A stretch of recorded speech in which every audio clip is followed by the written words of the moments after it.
Right now at 6, social workers calling for better protections after one of their own was killed inside a San Francisco hospital. The majority of our coworkers feel unsafe. And now they're going straight to the top with their demands. Plus, families reunited back in the Bay Area. I couldn't be more relieved to be home. Days after the Iran war left loved ones stranded across the world. We were in a state of panic.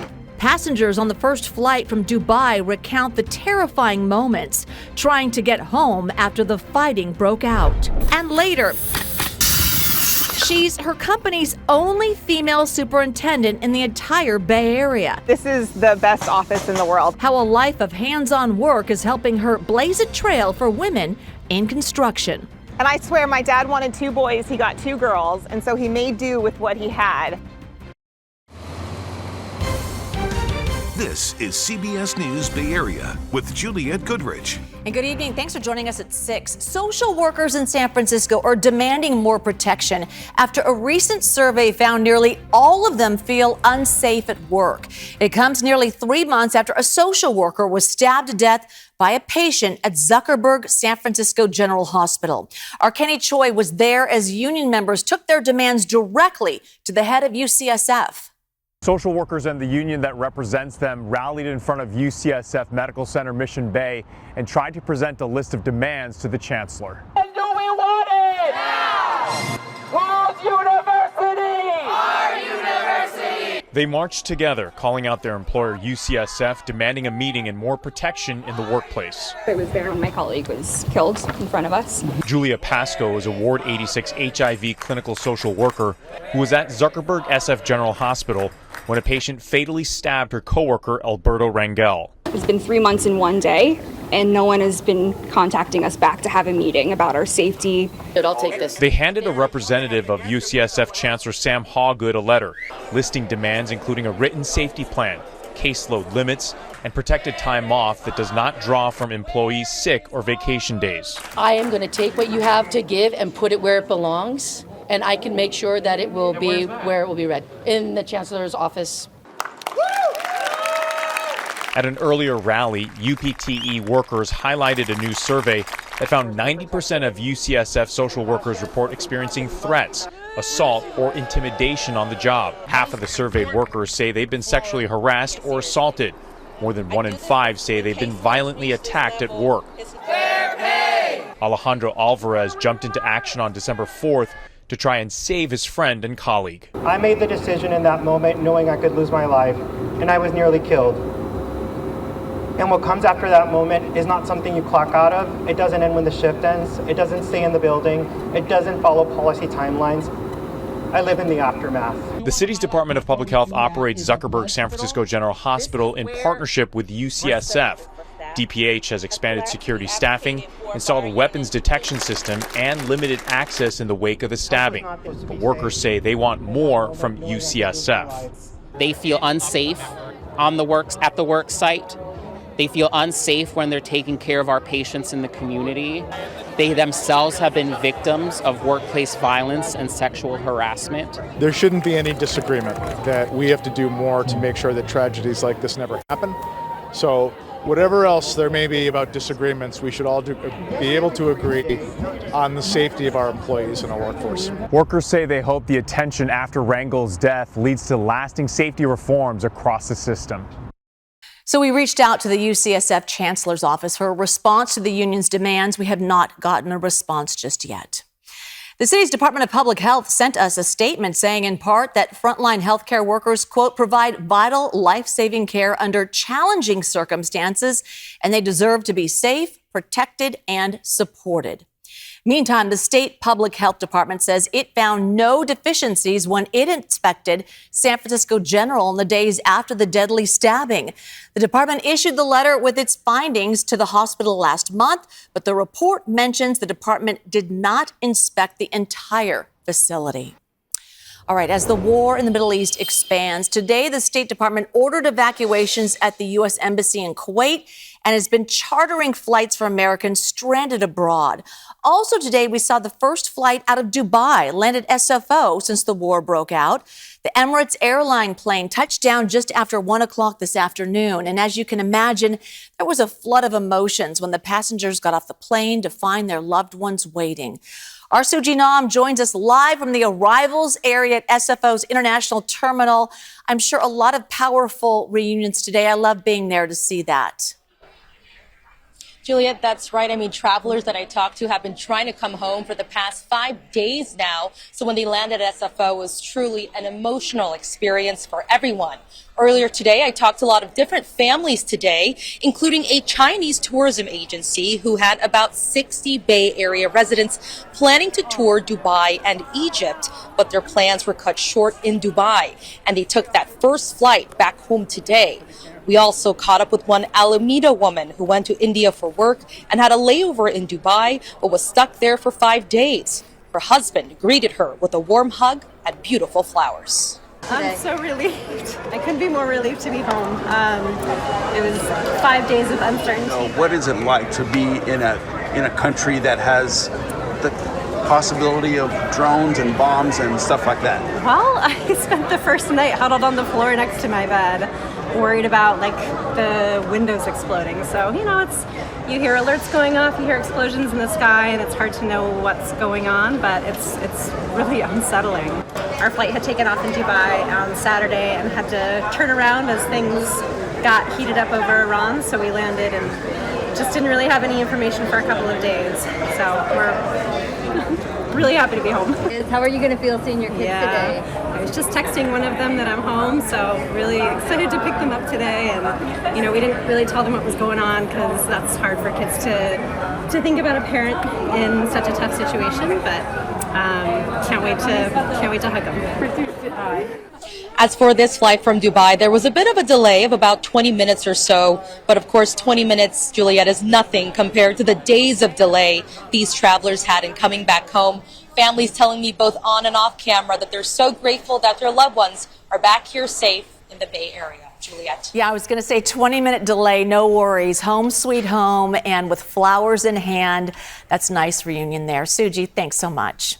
All right, we also met this woman at SFO today. You can see there she's from Southern California and was visiting Greece when a drone hit a British airbase in Cyprus. British officials say there was limited damage and no casualties. And since she was just a few hundred miles away, it scared her enough to leave her vacation early. I felt like as an American citizen, I was not safe. I didn't know where to go, what to do. I mean, I was grounded as I am grounded, but still they were hitting everywhere. So I was in a state of not knowing. And on Capitol Hill just a few hours ago, the House rejected a war powers resolution. The measure would have blocked President Trump from taking further military action against Iran without congressional approval. The Senate version of the resolution failed yesterday. Coming up at 6:30 on the CBS Evening News, Tony is in Amman, Jordan, tracking late-breaking developments in the war with Iran, including what President Trump is saying about how he should be involved in picking the next Iranian leader. A ceiling collapse at a Berkeley business. It sent a woman to the hospital with some minor injuries. It happened this morning on San Pablo Avenue. In fact, you can see ceiling panels, lights, and debris there just scattered throughout the first floor of the check cashing business following the collapse. The building has since been red tagged. There is no word on what caused the ceiling to collapse. The city says the building is now being evacuated and evaluated by an inspector. Elon Musk took the stand today for a second day of testimony in San Francisco federal court. Musk faces a lawsuit that accuses him of making false statements to tank Twitter's stock so he could acquire the social media company at a lower price. So this is video and courtroom sketches from yesterday's court appearance. Today's testimony centered around claims Musk made about the number of bots on Twitter at the time. Musk doubled down on his assertion that the number of fake and spam accounts were much higher than the 5% that Twitter had previously said. He said that at least 20% of accounts at the time were bots. All right, still ahead, right here at 6. She's an outlier, paving the way in the world of construction. I am the only superintendent for Taylor Morrison that is a woman on this Bay Area division. Good for her. How this Bay Area mom is using her experience to help reshape the male-dominated industry. Plus, party planning for the 2-time gold medalist, how Oakland is going all out to honor hometown Olympic hero Alyssa Liu. Temperatures were just a little bit above average across the Bay Area today, reaching up to a couple degrees above normal, up to 70 degrees in Concord, which isn't bad for early March, but much bigger warm-up is in store beginning already tomorrow. We're already looking ahead to the weekend, though, coming up on the First Alert forecast.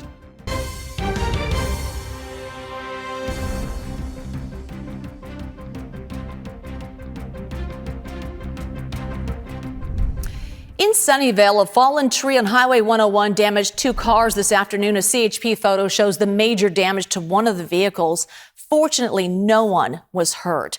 But multiple northbound lanes were closed for about an hour and a half between Lawrence Expressway and Fair Oaks Avenue. Our chopper was over the scene as Caltrans crews started clearing the debris. Lanes reopened just before 2:30 this afternoon. And construction has started on an affordable housing project near the El Cerrito BART station. So we have a look at the groundbreaking this afternoon. Officials say it's going to create 70 affordable apartment units. It's located on Richmond Street near a shopping center. Local leaders say this is just the first phase in the city's plan to create a flourishing community centered around public transit. This project is a short walk from groceries, from parks, from schools, from restaurants, a movie theater, and of course the rest of the Bay Area is at your doorstep thanks to BART. So what a special site this is. The housing development is expected to be complete sometime next year. The city's end goal is to build more than 700 new apartment units along with a shopping plaza and a public library. All month long, CBS News Bay Area is celebrating Women's History Month, and this week specifically is Women in Construction Week. So you're probably not surprised to hear construction is an overwhelmingly male-dominated field. In fact, federal data shows women make up just about 11% of the industry. But at one firm, Taylor Morrison, the number is 4 times that. Our Suji Nam spoke with the company's only female superintendent in the Bay Area about how she hopes she can inspire more women to jump in.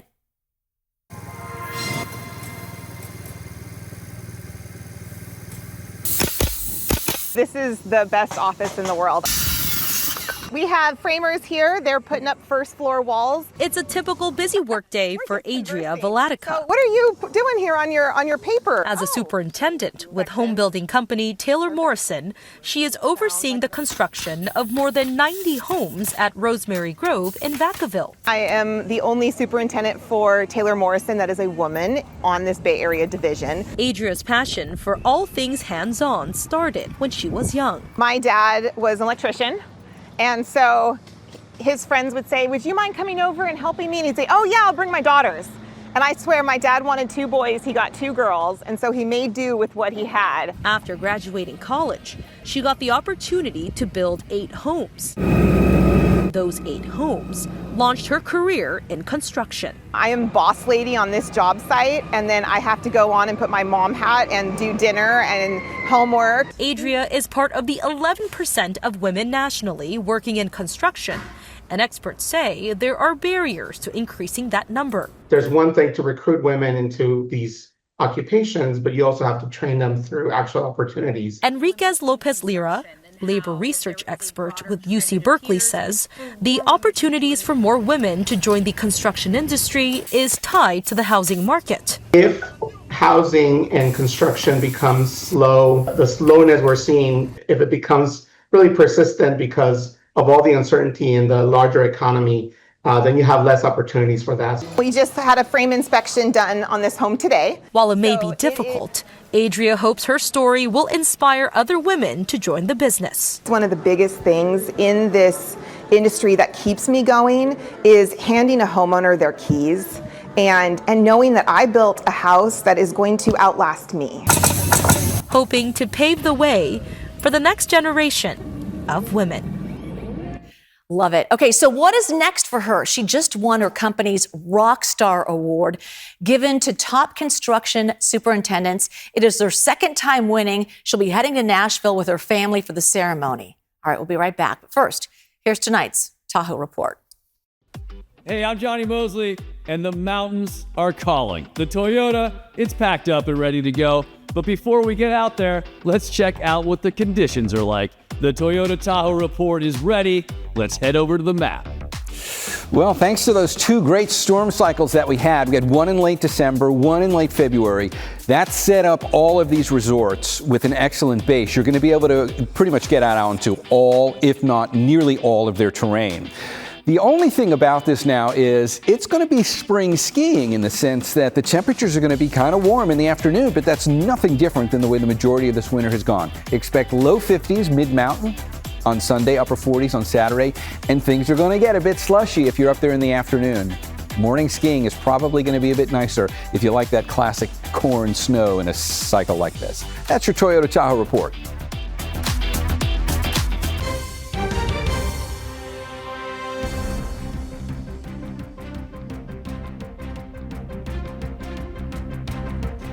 A Bay Area company is getting $1 million in funding for its contributions to wildfire management. BurnBot, a tech company based in South San Francisco, worked with researchers at Stanford to make a mobile device that can scorch 22 acres of vegetation in just 3 days. That amount of land would typically take manual crews about 2 weeks to cover. Verizon awarded them a Community Disaster Resilience Prize earlier this morning. Meantime, our photographer and just all-around great guy, John Anglin, spotted some Alameda County fire crews clearing some brush the old-fashioned way. This is along Grizzly Peak Boulevard in the Berkeley Hills. The squad boss tells us their goal is to clear out about 100 feet away from the road. So, Paul, I guess we're still technically in winter, but it's never too early for this kind of work. And yes, you are an all-around great guy, too. Oh, thank you. Appreciate that. And we're kind of thinking ahead to wildfire season already, even though we're still technically in the rainy season, because this stretch of dry weather is going to last a while, and we're going to add some offshore winds to the mix over the next couple days as well. Early drying trend to the vegetation around the Bay Area. Today's temperature pattern around the state, pretty much what you would expect this time of year. Temperatures were slightly above average in the Bay Area, but in general, the colors on the map reflect what is typical for the middle of March. But as we head into the weekend, we're going to see a significant warm up. This is the temperature pattern this weekend, and all those oranges indicate temperatures well into the 70s. Some spots around the Bay Area potentially even threatening 80 degrees as we head through the weekend. And one of the reasons for the warm up is a change in wind direction. We're going to be tracking those winds becoming more and more offshore. That trend has already started in the North Bay. And that's where the strongest winds are going to be as we head through the day tomorrow. You see some 20 to 30, even 30 to 40 mile an hour winds for portions of Napa and Solano counties tomorrow. Near a 40 mile an hour gust indicated by Futurecast just before the sun comes up tomorrow. And those winds are going to be blustery throughout the day, mainly for the North Bay. Everywhere else, the winds are mostly going to gust up into the 15 to 20 mile an hour range, which is a little step down from where we were today. But the focus is going to continue to be on the North Bay as we head into the first half of the weekend as well. 20 to 30 mile an hour gusts, pretty widespread for the northern half of the Bay Area on Saturday morning, continuing into Saturday afternoon before finally dying down a little bit more by Saturday evening. But that wind, of course, is dispersing plenty of pollen across the Bay Area. We're going to be in the highest category for the pollen count tomorrow and Saturday and Sunday. It's ash, juniper, and cedar, and alder as the top 3 or 4 different types of pollen. Then we retreat slightly as we head into, that should be Monday. Not sure what the Saturday repeating itself would be nice to repeat the weekend, isn't it? Might back down just a little bit on Monday, not due to a return of any significant rain chance, maybe just a little bit of drizzle at the coast, but we are going to see a stronger offshore wind starting to kick back in, and that should maybe push some of that pollen out of here. Right now, beautiful post-sunset skies. We look towards the Golden Gate. We're not going to see a whole lot of fog developing as we head through the rest of tonight. Temperatures are going to back down to basically what's normal for this time of year. We're in the upper 50s and low to mid 60s right now, but we'll end up mostly in the 40s by early tomorrow morning, but we will warm up pretty quickly. Slightly above average temperatures in store for our very smiley and adoptable pup. This is Clyde, who has been available for adoption from the Tracy Animal Services Unit for over 2 years. So if you are so in the mood, maybe contact them. I'll put up a link on social media right after this weathercast and contact them about maybe meeting that very happy boy. Let's take a look at the temperature pattern for tomorrow. And we are going to warm up just a little bit more than we did today. So temperatures mostly running still in the 60s, but some of the warmest spots getting up to around or maybe a little above 70 degrees. 71 anticipated in San Jose, with temperatures mostly in the low 70s east of the Oakland Hills. Even around the Bay, we're talking about temperatures near or above 70. So putting a lot of that statement that we're going to have a lot of 60s. It's going to be mostly the lower half of the 70s tomorrow. But really what we're waiting for is the weekend to roll around for the bigger warm up, which is going to send inland temperatures into the upper 70s to around 80 degrees. A little baby cool down Monday and Tuesday, but then we're back up into the mid and even upper 70s by Wednesday and Thursday for those inland communities. Bayside, the warm up is going to be just as noticeable over the weekend, but once we drop down Monday and Tuesday, we don't bounce back quite as far by Wednesday and Thursday. And at the coast, the warm up over the weekend will just push temperatures up to around 70 degrees. We don't completely lose the onshore influence, and then you're back to the low 60s by Monday and Tuesday, but no rain in sight, and that's not going to change for quite a while. Really? Past the midpoint of March. Okay, Yeah. well, we'll take it. Okay. All right, Paul, thank you. When we come back, Oakland has big plans to honor hometown hero Alyssa Liu for winning Olympic gold. How you can be part of this celebration.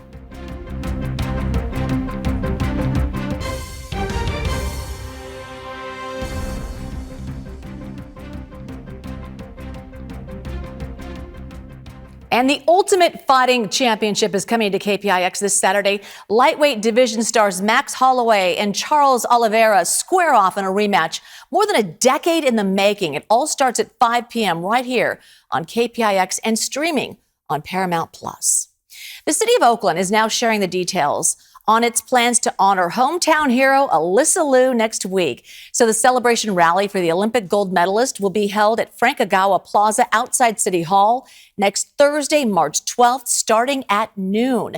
Liu is scheduled to make an appearance. It is free to the public, but registration is required. So Liu brought home 2 gold medals from this year's Winter Olympics in Milan, one for women's singles and the other for Team USA.